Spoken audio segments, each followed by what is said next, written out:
Hello, Dr. Patterson. This is Katie Normand. I am recording my One Small Change video for my final of the technology course.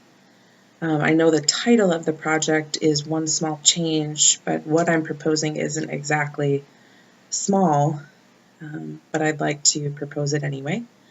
I would say that overall I have a very heightened sense of social justice, and seeing images of atrocities are really difficult, and my personality compels me to act.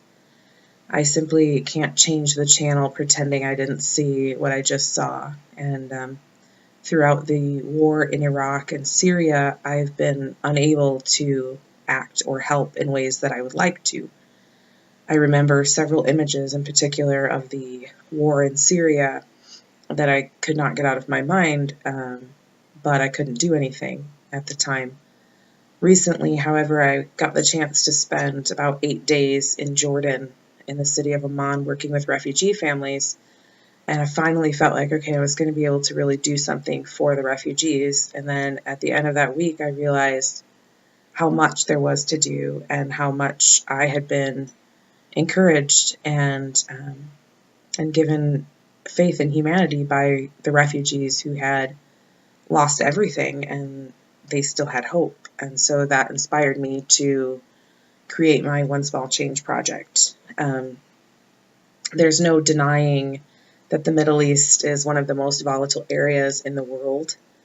Currently in the Middle East and North Africa, there are around 7 million refugees from Syria, Iraq, Palestine, and various other countries. The number 7 million is huge, and I tried to find an image of 1 million, like 1 million people or 1 million something, and the biggest image I could find was of 10,000. And looking at that and realizing that I would have to flash that image 700 times to get an idea of how many refugees there are in the Middle East and North Africa was really an overwhelming number to me.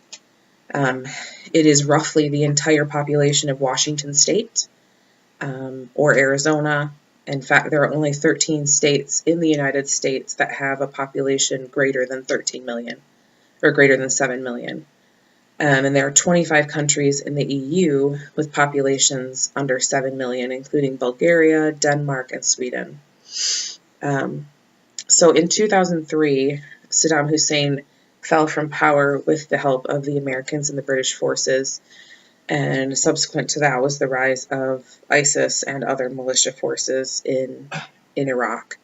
And that has led to hundreds of thousands of Iraqis fleeing their homes for safety in countries like Jordan and Lebanon. This, coupled with the civil war in Syria, which has raged on for over 6 years with no signs of ending, are the two major contributing forces to the massive number of people living as refugees in that area. Refugees in Jordan specifically are currently in a holding pattern.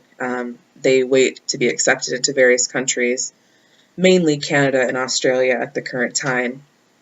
They're not allowed to work in Jordan. They can't hold any kind of occupations. So this makes their situation extremely difficult and really dire. Most of the younger children are accepted into Jordanian public schools, but the older children are often out of school as they have major gaps in their education, most likely from being displaced for years on end, and they simply cannot rejoin a Jordanian public school at any level and have success. So they just are simply not in school at the moment. The program that I'm proposing is meant to catch those who have gaps or who haven't completed formal schooling and provide English classes for families before they leave Jordan in an attempt to ease their transition into their new home country. According to the Global Partnership for Education, in 2015, only 1.5% of humanitarian aid was allocated to education. Of all the humanitarian aid, only 1.5%. And the overall amount of humanitarian aid has decreased drastically, while the need has increased drastically. Children in fragile, conflict-affected areas are more than twice as likely to be out of school compared with those in countries not affected by conflict. Similarly, adolescents are more than two-thirds more likely to be out of school. And these statistics exist, though evidence clearly demonstrates that every year of education reduces the risk of conflict by around 20%.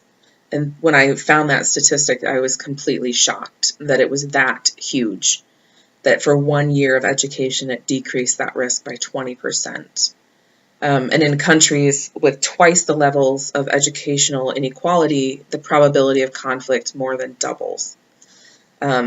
These statistics make it clear that more education is necessary if we hope to prevent, future conflicts and enhance the lives of refugees living not only in Jordan but surrounding countries and throughout the world. And to me, these statistics are quite clear. If we're to prevent future conflicts, we have to give the generation that exists right now hope in their future, or they're likely to be redrawn into a conflict later in their lives. Education is hope, and education is a way out and a way forward. So my proposal is to partner with Global Hope, which is an organization who is well established in Jordan, and they're well established in working with refugee families. Global Hope would choose 150 families to pilot the program. This would be like the initial pilot. And they would be recruited into a program focused on education and supporting families through this extremely difficult time. The program hopefully would be housed in recycled shipping containers to make them eco-friendly and reduces the cost. I mean, there's no reason to build a multi-million-dollar facility in an area like this. What you really need is something that you can start up and get going quickly, and something that is low in cost, considering the low amount of funding available. And my program would also include other sustainable and eco-friendly materials like solar panels for heating and cooling, as well as for power, rainwater collection, possible gardening, natural lighting. And then within the centers, let's just talk about the first one. Within the center, there would be computer labs, classrooms for blended learning, and other learning spaces. Students, when they come in, would be assessed and then provided a blended learning plan that would be tailored to their individual needs. In addition, each student and family, including the younger siblings who are already in Jordanian public schools, would receive English classes, again, to ease the transition into their next home. Refugees that are there would help support the center by using their expertise and talents, while being partially supported by Global Hope as far as rent and food and other necessities. One thing I was really shocked about in talking to these refugee families is how many of them were teachers. I met a chemistry teacher, a computer teacher, several Arabic teachers, two English teachers, and other various professionals who could actually share that and become successful in teaching or tutoring with the students at the center. The hope is that the program could be replicated in other areas in Amman, and then even beyond into Lebanon, Syria, Iraq, Egypt, Tunisia, and more, to support the refugee population, and more long-term that it could actually become self-sustaining as refugee families get settled in their new home countries, and they pay it forward by helping other refugee families that are coming.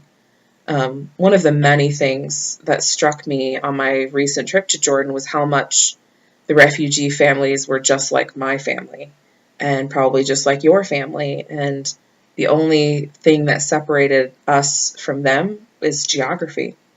And that really stuck with me and inspired me to try to create something like this. So I'm in contact with Global Hope in Amman, and have talked to them about how we can partner with them to try to make this a reality.